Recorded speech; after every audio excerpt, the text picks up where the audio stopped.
Ever wonder why a flight from New York to London is nearly an hour shorter than the return trip?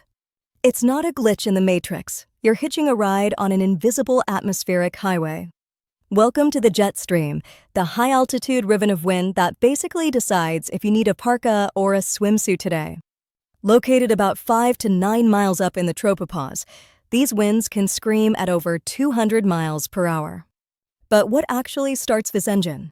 It all starts with a classic case of opposites attract. Nature hates a temperature imbalance. Behind every question lies discovery.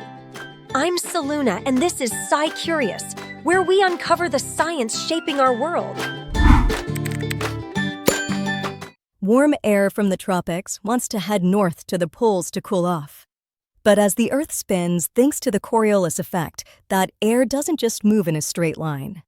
It gets deflected, creating a narrow band of incredibly fast-moving air. Think of it like a giant atmospheric river separating the cold, grumpy polar air from the warm, breezy tropical air. According to NOAA, the greater the temperature difference, the faster the jet stream flows. The jet stream isn't a straight line. It meanders in giant loops called Rossby waves. When these waves get stuck, we get what meteorologists call an omega block. This is how we end up with week-long heat waves or those brutal polar vortex snapshots. If the jet stream dips south, it drags the Arctic freezer door open right over your house.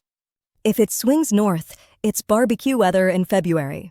It's essentially the world's most powerful steering wheel for storms and high-pressure systems. Pilots love it for the fuel savings, but there's a catch. Science suggests that as the Arctic warms up faster than the rest of the planet, a process called Arctic amplification, the temperature difference that fuels the jet stream is shrinking. A weaker jet stream can become wavy and sluggish, leading to more frequent extreme weather stalls. Research published in the journal Nature suggests this could be why we're seeing more persistent weather patterns globally.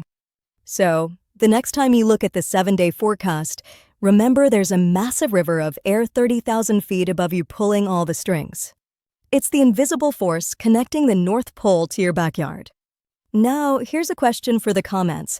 Have you ever experienced a flight that was way faster or slower than expected? Let's talk about your wildest weather or travel stories below.